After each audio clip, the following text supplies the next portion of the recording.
ایک اسلامی حکومت پہ ہم نے قبضہ کیا ہے، ایک اسلامی حکومت کو ہم نے ہتھیایا ہے، اس کے ذہن میں تھا جب اسلامی حکومت کو ہم نے ہتھیایا اور ہم حاکم اسلامی ہیں، تو اب چونکہ اسلام کے بارے میں جانتا تھا کہ ہمارے اسلام کو کوئی یا ہماری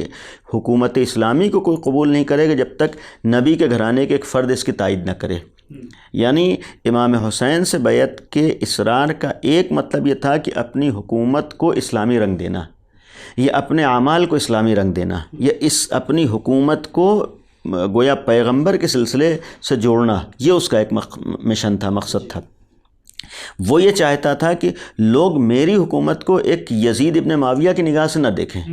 بلکہ ایک حاکم اسلامی کی نگاہ سے دیکھیں، اور چونکہ اس کا کردار لوگوں کے سامنے آشکار تھا، کیریکٹر سامنے تھا، لہٰذا اس نے ایک کوشش یہ کی کہ جب حسین ابن علی بیعت کر دیں گے تو پھر یہ گویا ہماری حکومت اسلامی بن جائے گی۔ اور پھر اسی لیے میں نے کہا کہ یہ جو غلط فہمی ہوتی، بیعت ہاتھ پہ ہاتھ رکھنا نہیں تھا، بیعت کا مطلب تھا کہ یزید کے اعمال، یزید کے کردار، یزید کے مشن کی تائید کر دینا۔ واہ۔ اور پھر دوسری طرف یہ جو میں نے کہا کہ یزید امام حسین کو جانتا تھا، امام حسین ایک فرد نہیں ہے، ایک فرد نہیں ہے، بے شک امام حسین ایک ذات نہیں ہے، بلکہ امام حسین یہ کہا جائے کہ ایک طرف پیغمبر کے نواسے ہیں، ایک طرف علی ابن ابی طالب کے جانشین ہیں، امام حسن کے جانشین ہیں، حسین ابن علی وہ ہیں کہ جو ایک واقعاً اس دور میں بھی بظاہر یزید انہیں قتل کر رہا ہے، بظاہر ایک بہت بڑی تعداد حسین ابن علی کے مقابلے میں آ رہے، لیکن اس وقت دنیا جانتی ہے کہ حسین ابن علی کون ہے۔ پیغمبر کے زمانے مختلف موقعوں پر دیکھ چکے تھے، پیغمبر کے ساتھ لوگوں نے امام حسین کو دیکھا تھا، پیغمبر کے حدیثیں امام حسین کے بارے میں سنی تھیں، پیغمبر کا عمل امام حسین کے سلسلے میں لوگوں کے سامنے تھا، لہذا جانتے تھے حسین ابن علی کی اہمیت کیا ہے، حسین ابن علی کی ویلو کیا ہے، حسین ابن علی کون ہے۔ یعنی اسی لیے میں نے کہا کوئی ایک فرد نہیں تھے بلکہ حسین ابن علی ایک گویا ایک حیثیت ان کی تھی دین کے عنوان سے، پیغمبر کی نسبت کے عنوان سے۔ اور دوسری طرف حسین ابن علی کا معاملہ یہ تھا کہ گویا ایک وراثت تھی انبیاء اور رسولوں اور اماموں کی، جب وراثت تھی تو اس کا مطلب وہ اس وراثت کے مقابلے میں آیا ہے۔ حسین ابن علی کی بیعت کا مطلب یہ تھا کہ گویا اس کی تائید کر دیں، تائید کا مطلب یہ تھا کہ جو یزید کر رہا ہے وہ اس کو اسلامی رنگ دے دیں۔ حسین ابن علی کی تائید کا مطلب یہ تھا کہ یزید کا جو کیریکٹر ہے، یزید کا کردار ہے، وہ اس کو اسلامی لباس اڑا دیا جائے۔ امام حسین نے قربانی دے کر ایک پیغام دیا تھا کہ یزید کے کردار و عمل کو اسلام نہیں کہتے ہیں،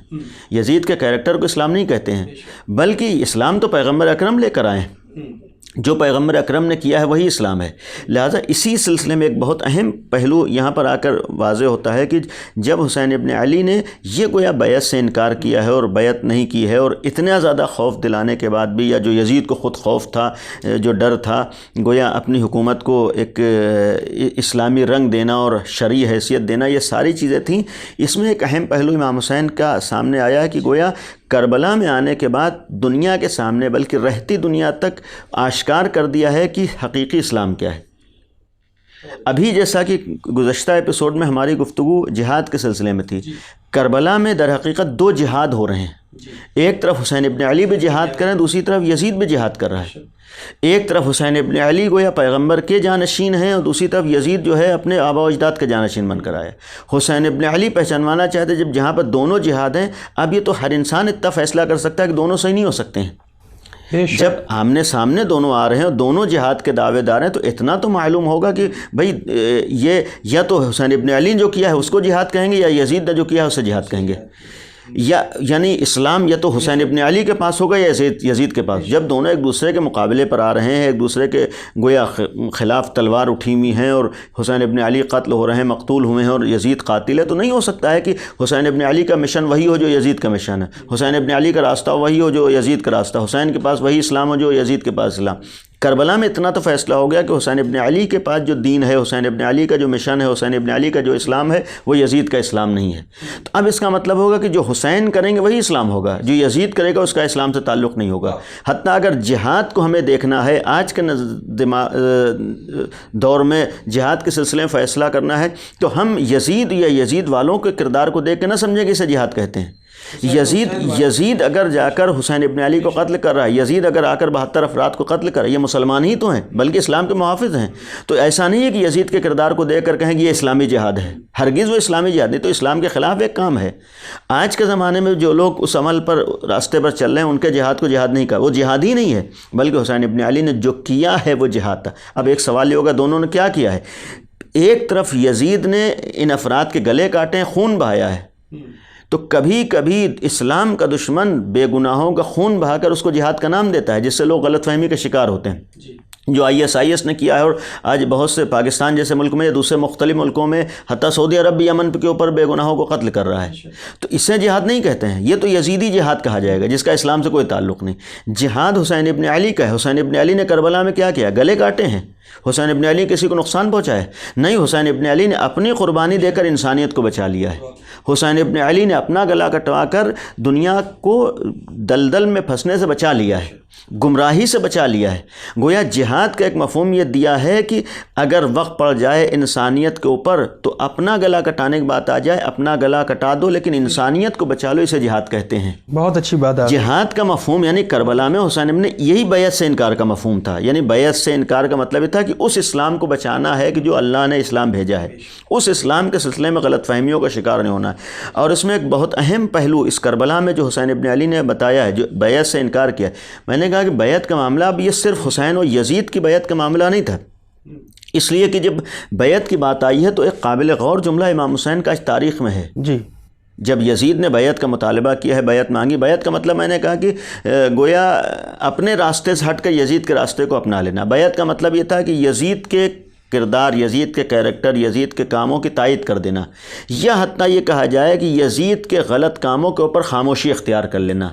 مثلا وہی کہ غلط اگر جہاد کا تصور پیش کرا تو حسین ابن علی خاموش ہو جائیں، یہ بیعت کا مطلب۔ حسین ابن علی نے ان ساری چیزوں سے انکار کیا، بیعت کا انکار کیا ہے، گلا کٹا دیا لیکن بیعت نہیں کی۔ لیکن جب بات آئی تھی بیعت کرنے کی تو یہاں پر ایک قابل غور چیز تاریخ میں ایک جملہ ملتا ہے کہ امام حسین نے ایک بہت اہم پیغام رہتی دنیا تک دیا ہے۔ آج بھی ایک وہ حدیث موجود ہے، جب یزید نے بیعت کی ہے، بیعت کا مطالبہ کیا، بیعت مانگی ہے، تو یہ تاریخی جملہ کہا تھا کہ مثلی لا یبایع مثلہ، کہ مجھ جیسا یزید جیسے کی بیعت نہیں کر سکتا۔ یہ نہیں کہا ہے کہ میں بیعت نہیں کروں گا یزید کی، یہ نہیں کہا ہے کہ حسین یزید کی بیعت نہیں کریں گے، بلکہ مثلی لا یبایع مثلہ ایک تاریخی جملہ ہے جو یہ آنے والے زمانے کے لیے نصیحت۔ ہاں، امام حسین نے کہ مجھ جیسا یزید جیسے کہ بیعت نہیں کرے گا۔ اور پھر اس سے قبل اگر جائیں، یعنی اس جملے سے پہلے ایک اور اہم چیز قابل غور ہے، اس جملے میں حسین ابن علی نے یعنی امام حسین نے پہلے اپنے کو پہچنوایا ہے، اپنے کریکٹر کو پیش کیا ہے، اپنے کردار کو پیش کیا ہے، اپنے بارے میں بتایا ہے۔ مثال کے طور پر میں کون ہوں؟ ان اہل بیت نبوہ معدن رسالہ و مختلف الملائکہ بنا فتح اللہ بنا ختم، یعنی گویا یہ بتایا ہے کہ میں وہ ہوں کہ جس کا تعلق دین سے ہے، شریعت سے ہے، قرآن سے ہے، اسلام سے ہے، دین سے ہے، اللہ سے ہے، توحید سے ہے، نبوت سے ہے، رسالت سے، ان ساری چیزوں سے۔ یعنی حسین ابن علی کا مقصد تھا کہ ہمارا تعلق اچھائیوں سے، ہم اچھائیوں کے پیکر ہیں، ہم اچھائیوں کو دنیا میں عام کرنا چاہتے ہیں، ہم جو ہے دین کی بات کرتے ہیں، ہم قرآن کو دنیا میں پیش کرنا چاہتے ہیں، رسالت کی بات کرتے ہیں، ہمارا مقصد توحید ہے دنیا کے سامنے پیش کرنا۔ یعنی اپنے کو پہچنوایا ہے، اپنی ساری صفات اور خوبیوں کو دنیا کے سامنے پیش کیا کہ میں ان اچھائیوں کا حامل ہوں، یا میرا کیریکٹر یہ ہے، میرا کردار یہ ہے۔ دوسری طرف یزید پر آتے ہیں کہ اب جو یزید مجھ سے بیعت مانگ رہے، اسے بھی تو پہچانو یزید کون ہے۔ بے شک، یعنی صرف یزید کو ایک انسان کی نگاہ سے نہ دیکھو، ایک فرد کی نگاہ سے نہ دیکھو، بلکہ کہا یزید مثلا رجل فاسق شارب خمر معلن بالفسق، یعنی یزید ایک شرابی ہے، یعنی الاعلان شراب پیتا ہے، الاعلان گناہ کرتا ہے، قاتل نفس المحرمہ، بے گناہوں کو قتل کرتا ہے، جو غلط راستے کو اپنائے ہوئے ہے، ظلم زیادتی کر رہا ہے، بے گناہوں کو مار رہا ہے، بے گناہوں کو نقصان پہنچا رہا ہے، جہاں پر شراب ہے، جہاں پر بے دینی ہے، جہاں پر فسق و فجور ہے، یہ ساری کردار یزید میں ہیں۔ یعنی گویا اب ایک طرف میں نے کہا کہ اپنے کردار کو پیش کیا ہے کہ میں کون ہوں، جہاں دین ہے، جہاں اچھائیاں ہیں، جہاں خوبیاں ہیں، جہاں اسلام ہے، شریعت ہے، دین ہے، اللہ ہے، رسول، یہ ساری چیزیں۔ یزید جہاں شراب ہے، جہاں بے دینی ہے، جہاں فسق و فجور ہے، جہاں گناہ ہے، جہاں بے گناہوں کا قتل ہے، یہ گویا دونوں چیزیں رکھنے کے بعد گویا ایک طرف اچھائی ہے، ایک طرف برائی ہے۔ اب یہ جملہ کہا تھا مثل لا یبایع مثلہ، مجھ جیسا اس جیسے کی بیعت نہیں کر سکتا۔ اب اس کا مطلب ہے کہ اب یہ حسین و یزید کی بیعت کا معاملہ نہیں ہے، اب یہ معاملہ ہے ایک طرف اچھائیاں ہیں، دوسری طرف برائیاں ہیں۔ گویا برائیاں اچھائیوں کا سر جھکانا چاہتی، میں اس جیسے کی بیعت، مجھ جیسا اس جیسے کی بیعت نہیں کر سکتا۔ اس کا مطلب ہوتا ہے کہ اچھائیاں کبھی برائیوں کے سامنے سر نہیں جھکا سکتی۔ بے شک، بے شک، بہت اچھی۔ اب گویا ایک فیصلہ تھا کہ اب یہ گویا لڑائی یا اختلاف یا جنگ یا آمنا سامنا یہ صرف سن 61 ہجری و کربلا کا نہیں ہے، بلکہ جب سے انسانیت وجود میں ہے، جب تک انسانیت باقی رہے گی، یہ دونوں گروہ آمنے سامنے رہیں گے، یہ دونوں کردار و کیریکٹر آمنے سامنے رہیں گے۔ ایک طرف اچھائیوں کا کردار ہوگا، ایک طرف خوبیاں ہوں گی، ایک طرف وہ کردار ہوگا جو حسین ابن علی اپنے لیے بتا رہے ہیں، دوسری طرف یزیدی کردار ہوگا، اور جو یزیدی کردار ہوگا ہر دور میں اچھائیوں کو دبانا چاہے گا، لیکن جو اس راستے پر چل رہا ہوگا کبھی بھی اس راستے کو اپنانے پر تیار نہیں ہوگا، اس کے آگے جھکنے پر تیار نہیں ہوگا۔ اور دوسری قابل غور چیز کربلا میں یہ بھی سامنے آئی کہ کربلا سے ہٹ کر گویا دیکھیں، اس جملے کی روشنی میں کربلا سے ہٹ کر دیکھیں، دنیا میں انسانوں کے اعتبار سے مختلف گروہ ہیں، مختلف فرقے ہیں، مختلف مسالک ہیں، بہت سے ہیں، دنیا میں بہت زیادہ ہیں، لیکن حسین ابن علی نے گویا کربلا میں تمام انسانوں کو 2 حصوں میں تقسیم کر دیا، یعنی تمام انسانوں کو 2 حصوں میں تقسیم کر دیا۔ ایک کو گویا ہم کربلا کی نگاہ سے حسینیت کہیں، ایک کو یزیدیت کہیں، یعنی اب دنیا کے تمام انسان یا تو حسینیت کی طرف ہیں یا یزیدیت کی طرف ہیں۔ کیسے پہچانیں؟ وہ دونوں کرداروں سے پہچانیں گے کہ جہاں پر یہ اچھائیوں والا کردار پایا جائے، خوبیوں والا کردار پایا جائے، اس کا تعلق حسینیت سے ہوگا، جہاں پر برائیوں والا کردار پایا جائے اس کا تعلق یزیدیت سے ہوگا۔ اب یہاں پر ہمیں مذہب اور مسلک اور دین اور نظریے کو نہیں دیکھنا، بلکہ اس کردار کو دیکھنا ہے جسے کربلا میں حسین ابن علی پیش کر رہے ہیں کہ مثلی لا یباع مثلا، یعنی ان دونوں کرداروں کو سامنے رکھو۔ تو معاملہ ایک یہ تھا کہ یہ 2 کردار کی لڑائی تھی، اور اس میں قابل غور اہم چیز میں یہ بھی عرض کر دوں کہ امام حسین نے جو آپ نے سوال کیا تھا کہ اس حد تک جو خوف ہے یا بیعت کا مطالبہ ہے، اس کا ایک اہم پہلو کربلا میں یہ بھی تھا، اور حسین ابن علی مقابلے پر آ کر بیعت کا انکار کر کے دنیا کو ایک پیغام دینا چاہتے تھے کہ آج اگر یہاں تک نوبت آئی ہے، یعنی یزید جیسا ایک انسان اسلام کا دشمن، اسلام کے نقاب ڈال کر آج نبی کے نواسے سے بیعت کا مطالبہ کر رہا ہے، اس کا بہت بڑا سبب یہ ہے کہ اس راستے کو چھوڑ دیا گیا جس سے صحیح اسلام ملتا ہے۔ بہت خوب۔ یعنی کربلا میں حسین ابن علی کا یزید کے مقابلے پر آ کر ایک دنیا کے سامنے پیغام تھا کہ اگر تم حقیقی اسلام چاہتے ہو، نبی والا اسلام چاہتے ہو، اللہ نے جو نبی کے ذریعے سے دین بھیجا ہے اس دین تک پہنچنا چاہتے ہو، تو صرف ایک راستہ ہے کہ علی ابن ابی طالب کے در سے وابستہ ہو جاؤ۔ یعنی اگر علی ابن ابی طالب کے در پر آؤ گے تب تو اسلام ملے گا، تب تو دین ملے، اللہ والا دین ملے گا، تب تو پیغمبر والا پیغام تم تک پہنچے گا۔ لیکن علی ابن ابی طالب کے در سے ہٹو گے تو پھر وہ تمہیں اسلام اللہ والا نہیں ملے گا، بے شک نبی کا لایا ہوا دین نہیں ملے گا۔ اور شاید ایک پیغام یہ بھی تھا کہ نوبت یہاں تک آنے کا وجہ اور سبب یہی ہے کہ لوگوں نے پیغمبر کے بعد علی ابن ابی طالب کے در کو چھوڑ دیا ہے، یعنی اگر امام علی سے دنیا وابستہ رہتی تو پھر حقیقی اسلام تھا۔ آج عزاداری کا ایک بہت بڑا مشن دین کے حوالے سے ہر حسینی کا دنیا کو یہ پیغام دینا ہے کہ پہلے اس صحیح دین کو پہچانے، اور اس کو پہچاننے کے لیے ضروری ہے کہ راستے کا انتخاب کرے، کون ہمیں اس صحیح دین تک پہنچائے گا۔ جب تک ہم صحیح راستے کا انتخاب نہ کر لیں صحیح دین کو نہیں پہچان سکتے۔ یہ گویا آج عزاداری دنیا کے ہر انسان کو پیغام دیتی ہے کہ اگر اسلام کو سمجھنا ہے، اسلام کے بارے میں معلوم کرنا ہے، اسلام کے بارے میں توجہ دینا ہے، اسلام کو پہچاننا ہے، تو تمہارے سامنے سب سے پہلا راستہ ہے کہ پہچانو کون تمہیں صحیح اسلام بتا سکتا ہے۔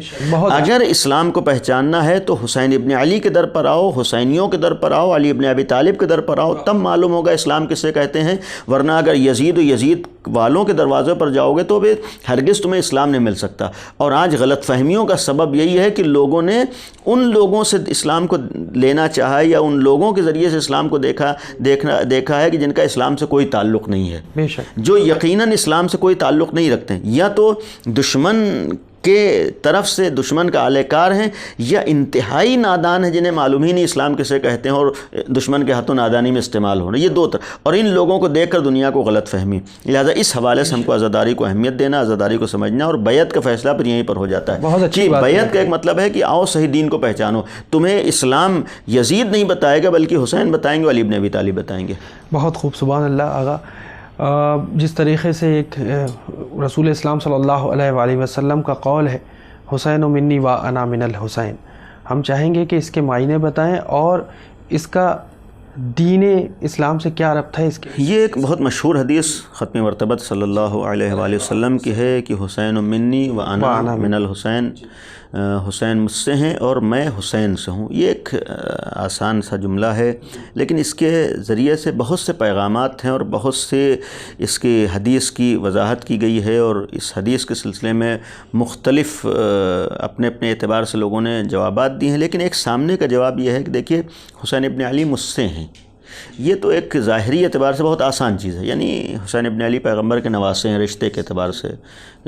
حضرت زہرا سلام اللہ علیہ پیغمبر کی بیٹی ہیں، اور حضرت زہرا کے بیٹے امام حسین نواسے ہیں، پیغمبر سے ہیں۔ دوسری طرف یہ ہے کہ پیغمبر کی اولاد بھی کہے گئے، جس سے قرآن نے خود کہا ہے، تو یہ تو سمجھ میں آتی ہے۔ لیکن جو دوسرا جملہ پیغمبر نے فرمایا ہے کہ انا من الحسین، میں حسین سے ہوں، یہ قابل غور ہے۔ اور اس کے بہت سے جوابات میں ایک سامنے کا جواب اور آسان جواب یہ ہے کہ کربلا سے پہلے دیکھیں حسین ابن علی پیغمبر سے ہیں، اور اسی پیغمبر کے مشن کو لے کر آگے بڑھ رہے ہیں، پیغمبر کے نواسے ہیں، پیغمبر سے ربط ہے۔ لیکن پیغمبر اکرم جو دین لے کر آئے تھے، پیغمبر اکرم کا جو مشن تھا، پیغمبر اکرم کا جو ایک پیغام تھا، میسج تھا، اگر کربلا میں حسین ابن علی نے اتنی بڑی قربانی نہ دی ہوتی تو پھر اس قربانی نہ دینے کا نتیجہ حسین ابن علی کا کوئی نقصان نہیں تھا، پیغمبر اکرم کی ساری زحمتوں پر پانی پھر جاتا۔ یعنی امام حسین نے کربلا میں قربانی دے کر پیغمبر کے مشن کو بچایا ہے۔ پیغمبر نے جو 23 سال میں دنیا میں زحمتیں کی تھیں اسلام کو پہنچانے میں، ان زحمتوں کی حفاظت کی ہے، اس اسلام کو بچایا ہے۔ اب اگر کربلا میں حسین ابن علی قربانی دے کر پیغمبر کے مشن کو بچا رہے ہیں، پیغمبر کے دین کو بچا رہے ہیں، اسلام کی حفاظت کر رہے ہیں، تو اب کربلا کے بعد جو اسلام باقی ہے وہ حسین ابن علی کے صدقے میں باقی ہے۔ جب کربلا کے بعد اسلام حسین ابن علی کی قربانی کے صدقے میں باقی ہے، گویا اب اسی عنوان سے کہا کہ حسین پیغمبر حسین سے، یعنی اگر کربلا میں حسین ابن علی نے قربانی نہ دی ہوتی تو آج پیغمبر کا نام بھی نہ ہوتا، کربلا میں اگر حسین ابن علی نے قربانی نہ دی ہوتی تو پیغمبر کا دین بھی نہ ہوتا، اسلام ہوتا، لیکن اسلام یزید و یزید کے آباء و اجداد والا اسلام ہوتا ہے، یزید کا خاندانی اسلام ہوتا ہے، یعنی یزید جو اپنی سوچ اور اپنے نظریے اور غلط راستے اور غلط باتوں کا اسلام بنا رہا تو وہ اسلام ہوتا۔ یہ حسین ابن علی کا احسان ہے کہ پیغمبر کا اسلام دنیا تک پہنچ پایا ہے، یعنی ایک باقاعدہ ایک تحریک تھی، مشن تھا کہ پیغمبر کے لائے ہوئے دین کو مٹا دیا جائے اور پھر ہم اپنے حساب سے دین بنا لیں۔ حسین ابن علی نے اس مشن پر پانی پھیر دیا ہے، اور یہاں پر ایک حساس پہلو یہ بھی ہے کہ اس میں صرف یزید کا کام نہیں تھا، یزید تو سامنے آیا ہے، اس سے بہت پہلے سے کوششیں شروع ہوئی تھیں، ان کوششوں کا نتیجہ یزید کی شکل میں سامنے آیا تھا۔ حسین ابن علی کی قربانی اس حوالے سے اہم ہے کہ حسین ابن علی نے صرف یزید کو ناکام نہیں کیا، بلکہ یزید سے پیچھے جو کوششیں ہوئی تھیں پیغمبر کے وفات کے بعد سے، ان ساری کوششوں پر پانی پھیرا تھا۔ وہ کوششیں یہ تھیں کہ پیغمبر کا دین مٹ جائے، پیغمبر کا مشن مٹ جائے، ہم جو چاہتے ہیں اسے اسلام بنا دیں، ہم جو چاہتے ہیں اسے دین بنا دیں۔ حسین ابن علی نے کربلا میں آ کر ایک جملہ کہا تھا کہ میں دنیا کے سامنے وہ اسلام پیش کرنا چاہتا ہوں جو کردار پیغمبر میں، جو اسلام پیغمبر لے کر آئے، یعنی گویا ایک پیغام تھا کہ پیغمبر اور علی کے کردار کو اسلام کہتے ہیں، یزید اور اس کے آباء و اجداد کے کردار کو اسلام نہیں کہتے۔ یہ ایک پیغام کربلا میں، یعنی کربلا سے ہم یوں دیکھ لیں کہ یہ بھی درس مل رہا ہے کہ سچائی، ایمانداری اور جو میسج آف ہیومینٹی آ رہا ہے وہ مین حقیقت میں کربلا سے ہی، کربلا ہی سے، یعنی اب اس حدیث کا مفہوم یہ ہوگا کہ گویا کربلا سے پہلے تک تو حسین ابن علی گویا پیغمبر سے تھے، لیکن اب کربلا کے بعد چونکہ حسین کی قربانی کی وجہ سے پیغمبر کا مشن و دین باقی ہے، لہٰذا پیغمبر حسین سے ہیں۔ اور یہ خود کسی اور کا جملہ نہیں، اس ختمی مرتبت کا جملہ ہے کہ جس کے لیے خود قرآن نے کہا ہے ما ینطق عن الہوی ان ہوا الا وحی یوحی، یعنی ایسا نہیں کہ جذبات میں آ کر جو دل میں آیا کہہ دیا، جو سمجھ میں آیا کہہ دیا، پیغمبر جو کہیں گے وہ بہرحال اللہ کا حکم ہوگا، اللہ کی مشیت ہوگی، اللہ کی مرضی ہوگی۔ تو اب اس نقطۂ نظر سے اگر دیکھیں گے، ایک طرف قرآن کہہ رہا ہے پیغمبر اپنی طرف سے کچھ نہیں گئے، تو اب یہ بیٹے کی محبت میں، اولاد کی محبت میں، نواسے سے الفت ہے اور لگاؤ ہے، اس لیے جملہ کہہ دیا، حدیث کہہ دی نہیں ہے، بلکہ خود اس میں ایک بہت بڑا پیغام پوشیدہ ہے کہ پیغمبر جیسا، یعنی گویا اب اگر ہم تک پہنچنا ہے تو حسین ابن علی تک آؤ۔ ہم چاہیں گے کہ بہت مختصر سے الفاظ میں یہ بتائیں کہ جو قرآن مجید میں ذبح عظیم کے سلسلے سے آیت آئی ہے، جبکہ اس کا جو رسول اسلام صلی اللہ علیہ وآلہ وسلم سے ربط نہیں دکھتا ہے، ہم چاہیں گے کہ اس آیت کے بارے میں بتا دیں کہ آخر اس کو کیسے ہم دین اسلام کی نظر سے قربانی سے ریلیٹڈ دیکھ سکتے ہیں مولا حسین کی۔ دیکھیے قرآن کریم میں سورہ مبارکہ صافات میں جناب ابراہیم اور جناب اسماعیل کی قربانی کا ایک مفصل واقعہ ہے، اور جسے آج پوری دنیا میں تمام عالم اسلام بقرعید یا عید قربان کے یا عید الاضحیٰ کے نام سے جو دن ہے اس میں مناتے بھی ہیں. اسی آیات کے ضمن میں، اسی واقعے کے ضمن میں خود قرآن کی آیت ہے، جناب ابراہیم اور جناب اسماعیل کی قربانی کے بعد ہے وَفَدَيْنَاهُ بِذِبْحٍ عَظِيمٍ. ہم نے اس کا فدیہ ذبح عظیم کو قرار دیا ہے، یعنی جناب اسماعیل و جناب ابراہیم کی قربانی کو. اور بعض روایات میں اس کی تفسیر کربلا اور امام حسین کی قربانی سے کی گئی ہے، لیکن میں سوچ رہا ہوں کہ اگر آپ اجازت دیجئے یہ ایک مفصل بحث ہے اور اس سلسلے میں گفتگو ہونا چاہیے. میں یہ چاہیں گے کہ اس کو جی اس سوال کو پورا کیا جائے، اگلے ایپیسوڈ میں ہی ہم اسی سوال سے شروعات کریں گے انشاءاللہ. فی الحال ناظرین ہمیں اجازت دیں، انشاءاللہ پھر حاضر ہوتا ہوں اگلے ایپیسوڈ میں. یہ ہمارا دوسرا ایپیسوڈ تھا، اور اگر جس طریقے سے دیکھا جائے یہاں پر اس وقت ایام اضحیٰ ہے، یہیں پہ میں ایک اشعار کے ساتھ یہ اس پروگرام کو، اس ایپیسوڈ کو ختم کرنا چاہوں گا.